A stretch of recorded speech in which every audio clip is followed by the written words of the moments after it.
Welcome to RS classes. मैंने आपको इसके प्रीवियस वीडियो में मैंने इलेक्ट्रॉनिक ट्रांजिशन के प्रकार के बारे में बताया था कि इलेक्ट्रॉनिक ट्रांजिशन जो होते हैं कितने प्रकार के हैं।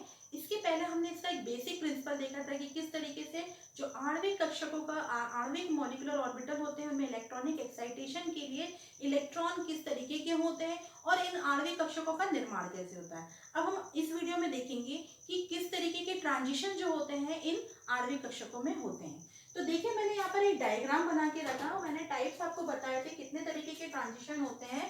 तो मैंने आपको सबसे पहला बताया था सिग्मा से सिग्मा स्टार ट्रांजिशन, दूसरा मैंने आपको बताया था एन से पाई स्टार ट्रांजिशन, फिर पाई से pi star transition, fourth type हमारा होता है एन से पाई स्टार ट्रांजिशन और फिफ्थ टाइप का जो ट्रांजिशन होता है वो सिग्मा से पाई स्टार ट्रांजिशन का होता है।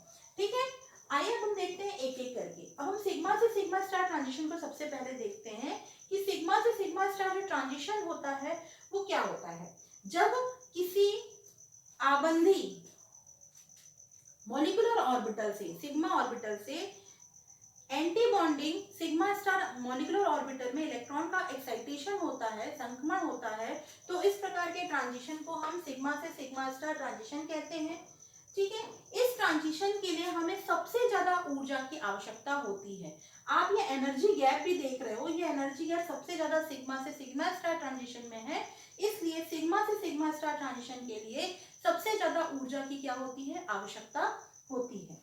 ठीक है, अब ये जो है अगर किस वेवलेंथ की बात करें, क्योंकि इसे ऊर्जा ज्यादा लग रही है, तो आपको पता है कि जिस वेवलेंथ की ऊर्जा ज्यादा होती है उसकी तरंगदैर्ध्य क्या होती है, कम होती है।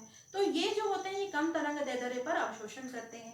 किस तरीके के अणुओं में ये ट्रांजिशन देखने को मिलता है, तो जो एल्केन होते हैं जैसे carbon single bond carbon, carbon bond hydrogen, यानी कि संतृप्त यौगिकों में हमको क्या देखने को मिलता है, सिग्मा से सिग्मा स्टार ट्रांजिशन देखने को मिलता है। अब हम दूसरे टाइप की बात करते हैं एन से सिग्मा स्टार ट्रांजिशन। इसे हम एन से सिग्मा स्टार ट्रांजिशन बोलेंगे। ऐसे इलेक्ट्रॉन, नॉन बॉन्डिंग इलेक्ट्रॉन है ना, यानी अनाबंधी आणविक कक्षक में उपस्थित इलेक्ट्रॉनों का जो संक्रमण इस एन अनाबंधी आणविक कक्षकों से sigma star bonding anti bonding molecular orbital में होता है, तब इस प्रकार का जो ट्रांजिशन होता है इसे हम एन से सिग्मा स्टार ट्रांजिशन कहते हैं। इस ट्रांजिशन के लिए हमें सिग्मा से सिग्मा स्टार ट्रांजिशन की अपेक्षा कम ऊर्जा की आवश्यकता होती है ना। आप देख ही रहे होंगे कि ये ट्रांजिशन में सबसे ज्यादा ऊर्जा की आवश्यकता होती है। इसमें एज कंपेयर टू सिग्मा से सिग्मा स्टार कम ऊर्जा की आवश्यकता होती है और नॉन बॉन्डिंग इलेक्ट्रॉन जो होते हैं वो अपने इस लेवल से कहाँ जंप करके जाते हैं, anti bonding sigma star orbital में ट्रांजिशन करते हैं। अब ये जो ट्रांजिशन होता है, क्योंकि इसके लिए सिग्मा से सिग्मा स्टार ऊर्जा की अपेक्षा कम ऊर्जा की आवश्यकता होती है, इसलिए ये जो होते हैं ये कम वेवलेंथ की तरफ ही क्या हो जाते हैं, इनका जो वेवलेंथ का एब्जॉर्प्शन होता है, एनर्जी को जो एब्जॉर्ब करते हैं ये क्या करेंगे, सिग्मा से सिग्मा स्टार जो रेडिएशन के लिए जो वेवलेंथ लगी थी उस वेवलेंथ से थोड़ा अधिक वेवलेंथ पर क्या करते हैं, ये ट्रांजिशन करेंगे।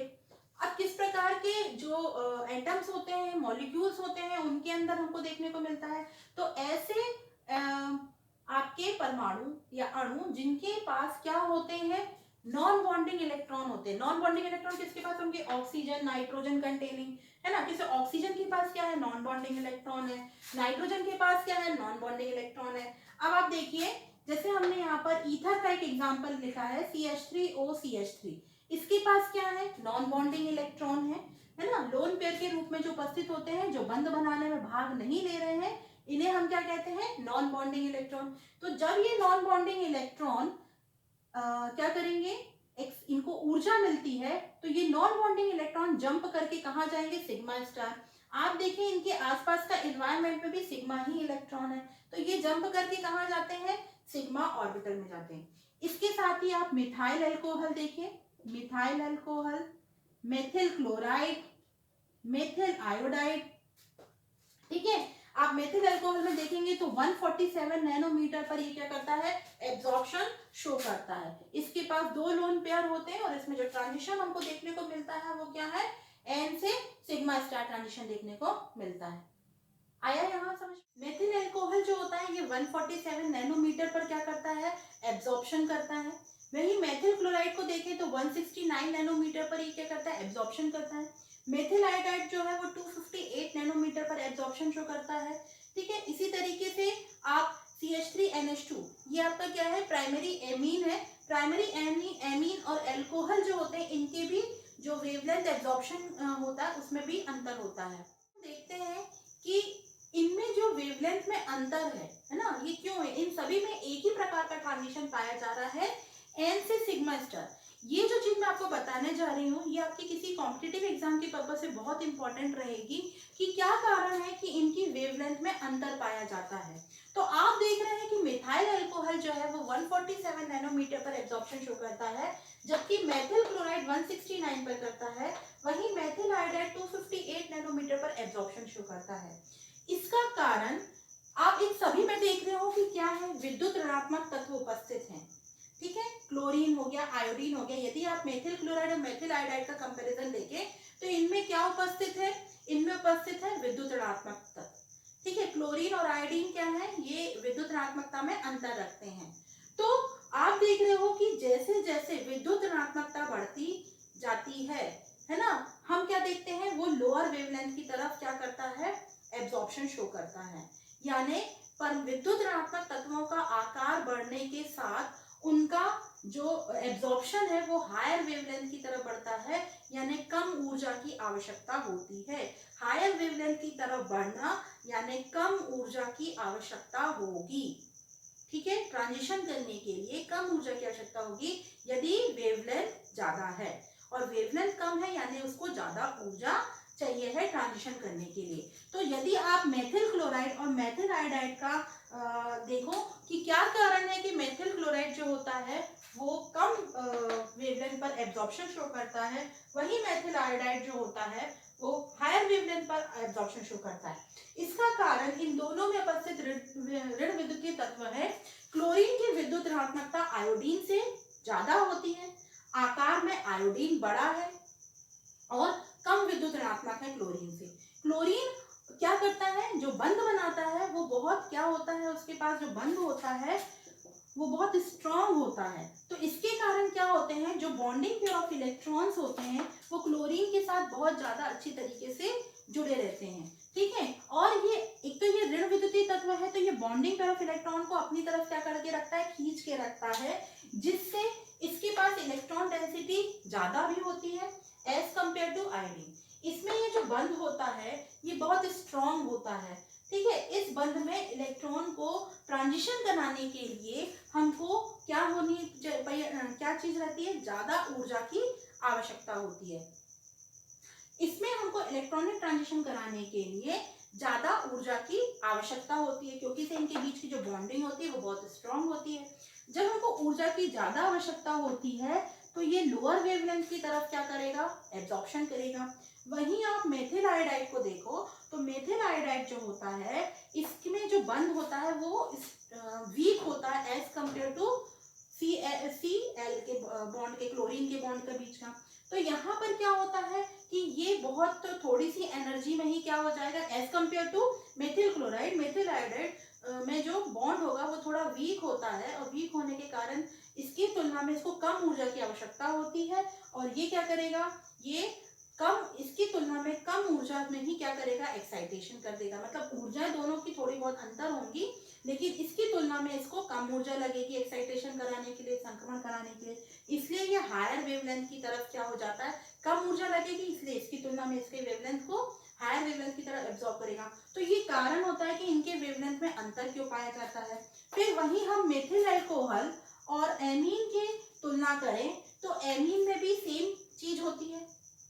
नाइट्रोजन जो होता है वो ऑक्सीजन के कंपैरिजन में जो बॉन्डिंग होती है वो क्या होगी, इसमें वीक होती है, और ऑक्सीजन जो होता है वो नाइट्रोजन की तुलना में क्या है, ज्यादा इलेक्ट्रोनेगेटिविटी रखता है, जिसके कारण इसके लिए इसकी बॉन्डिंग स्ट्रांग होगी, बंध स्ट्रांग होगा, बंध प्रबल होगा, तो एक्साइटेशन कराने के इलेक्ट्रॉन को ज्यादा ऊर्जा की आवश्यकता होगी।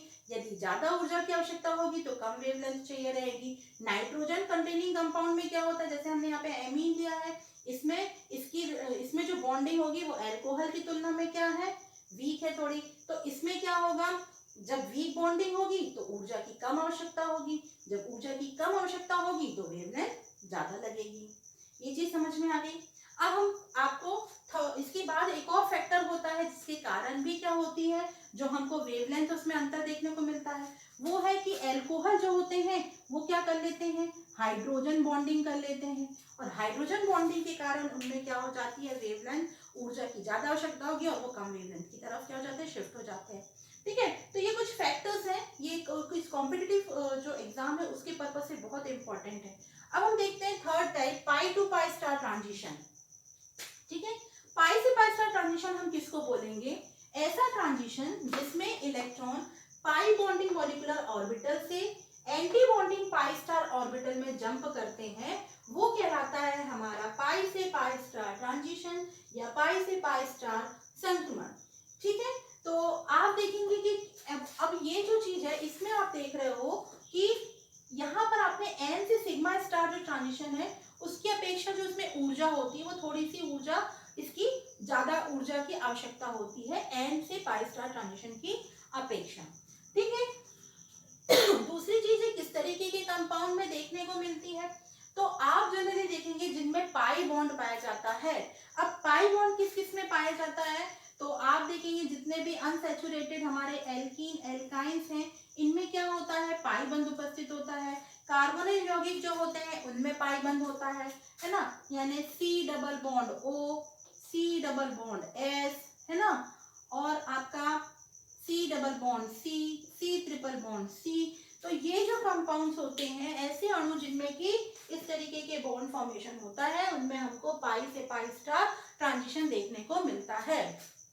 ठीक है, जो ऐसे बॉन्ड जिनमें कार्बोनिल ग्रुप जो है वो अनसैचुरेशन में भी उपस्थित होता है उनमें भी हमको पाई से पाई स्टार ट्रांजिशन देखने को मिलता है। ठीक है, फिर इसके बाद हम फोर्थ टाइप का जो ट्रांजिशन देखते हैं वो है एन से पाई स्टार ट्रांजिशन।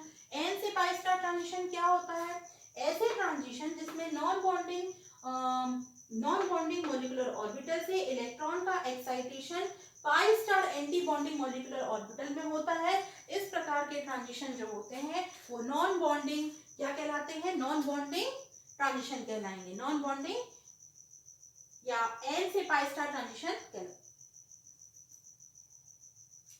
ऐसे ट्रांजिशन जिसमें नॉन बॉन्डिंग मॉलिक्यूलर ऑर्बिटल से इलेक्ट्रॉन का excitation pi star anti bonding molecular orbital में होता है, ऐसे प्रकार के ट्रांजिशन को हम एन से पाई स्टार ट्रांजिशन के ट्रांजिशन को हम क्या कहते हैं, एन से पाई स्टार ट्रांजिशन कहते हैं। अब हम देखेंगे ऊर्जा की बात करें तो एन से पाई स्टार ट्रांजिशन के लिए सबसे कम ऊर्जा की आवश्यकता होती है। ये आपको डायग्राम देख के समझ में आ रहा है कि सबसे कम ऊर्जा की आवश्यकता किसके लिए होती है, एन से पाई स्टार ट्रांजिशन के लिए होती है। ये एक ऑब्जेक्टिव क्वेश्चन बनता है कि किस ट्रांजिशन के लिए, किस इलेक्ट्रॉनिक संक्रमण के लिए सबसे कम ऊर्जा की आवश्यकता होती है, तो एन से पाई स्टार जो ट्रांजिशन होता है उसके लिए सबसे कम ऊर्जा की आवश्यकता होती है। किन मॉलिक्यूल्स के द्वारा दिया जाता है, किन अणुओं में इस प्रकार का ट्रांजिशन पाया जाता है, तो नॉन बॉन्डिंग इलेक्ट्रॉन अभी आपने देखा, कार्बन डबल बॉन्ड कार्बन हो गया, एन डबल बॉन्ड एन, ठीक है, ये हो गया, एसीटोन हो गया CH3CO, मतलब अभी आपने ये देखा था, है ना, इसमें जो आपका ट्रांजिशन देखा गया है वो 225 नैनोमीटर पे देखा गया है। इसी तरीके से एक होता है इसी का दूसरा कंपाउंड CH3CO, CH2, CH3, ये 665 नैनोमीटर पर ट्रांजिशन देखता है। आप एस्टर देखते हो CH3OO, C2H5, ये जो होते हैं इनमें इस तरीके के ट्रांजिशन देखने को मिलते हैं क्योंकि इनके पास क्या होता है, नॉन बॉन्डिंग इलेक्ट्रॉन होते हैं। और इसके बाद आप देख रहे हो पाई, इनका एनवायरनमेंट भी क्या है, पाई, है ना, ये पाई बॉन्ड से बंधे हुए, ये पाई बॉन्ड से बंधे हुए, ये देखो ये यहाँ पर क्या है, नॉन बॉन्डिंग इलेक्ट्रॉन है, इनके आसपास यहाँ पर क्या है, पाई बॉन्ड है। तो इस प्रकार का जो ट्रांजिशन होता है वो एन से पाई स्टार ट्रांजिशन कहलाता है। ठीक है, अब हम फिफ्थ टाइप का देखते हैं, सिग्मा से पाई स्टार ट्रांजिशन। जब सिग्मा बॉन्डिंग मॉलिक्यूलर ऑर्बिटल से इलेक्ट्रॉन का संक्रमण कहाँ होता है, पाई star anti bonding molecular orbital में होता है, तो इस प्रकार का जो संक्रमण कहलाता है वो एन से पाई स्टार ट्रांजिशन कहलाता है। ठीक है, इसके लिए अपेक्षाकृत जो है वो ऊर्जा जो होती है कम ऊर्जा की आवश्यकता होती है, लेकिन अन्य संक्रमण की तुलना में अधिक ऊर्जा की आवश्यकता होती है ना। बाकी आप देख रहे हो कि उसमें ऊर्जा आपको ज्यादा दिखाई दे रही है, ठीक है। तो इस तरीके से आप देखेंगे कि इसमें हमको क्या देखने को मिल रहा है, ट्रांजिशन देखने को मिल रहा है। किस तरीके के कंपाउंड में देखने को मिलते, कंपाउंड में देखने को मिलते जैसे कार्बोनिल हो गए, संतृप्त असंतृप्त जो संतृप्त जो आपके कंपाउंड है जैसे एल्कीन हो गया, उनमें भी देखने को मिलती है। तो कहीं कहीं पे कुछ कुछ कॉमन चीजें देखने को मिलती हैं, ठीक है। तो इस तरीके से ये है टाइप्स ऑफ ट्रांजिशन। आपको यदि आता है क्वेश्चन तो आपको लिखने के लिए आपको ये पॉइंट्स है वो इम्पोर्टेंट रहेंगे, ठीक है। अब हम देखते हैं कि इनके लिए अगर आपको एक और शॉर्ट ट्रिक्स हम ये बता दें कि इन ट्रांजिशन के लिए यदि आप इन ऊर्जाओं को ऐसे ध्यान में रख सकते हो कि क्रमबद्ध इनकी ऊर्जा का क्रम क्या है या एनर्जी का जो क्रम क्या है वो देखो, है ना। तो उनको हम देखते हैं। अब चलिए हम इनकी घटती हुई इलेक्ट्रॉनिक ऊर्जा संक्रमण का क्रम देखें कि किस ट्रांजिशन के लिए सबसे ज्यादा ऊर्जा की आवश्यकता होती है और किसके लिए कम। तो हम बड़े से छोटे की तरफ चलते हैं। सबसे ज्यादा ऊर्जा लगती है सिग्मा से सिग्मा स्टार ट्रांजिशन के लिए, फिर सिग्मा से पाई स्टार ट्रांजिशन जो होता है उसके लिए सेकेंड नंबर पे सिग्मा से सिग्मा स्टार ऊर्जा की अपेक्षा कम ऊर्जा की आवश्यकता होती है। फिर इससे कम ऊर्जा लगती है पाई से पाई स्टार ट्रांजिशन के लिए, फिर इससे कम ऊर्जा लगती है एन से सिग्मा स्टार ट्रांजिशन के लिए, फिर इससे सबसे कम ऊर्जा लगती है पाई एन से पाई स्टार ट्रांजिशन के लिए। तो ये इलेक्ट्रॉनिक संक्रमण में ऊर्जा का घटता हुआ क्रम है।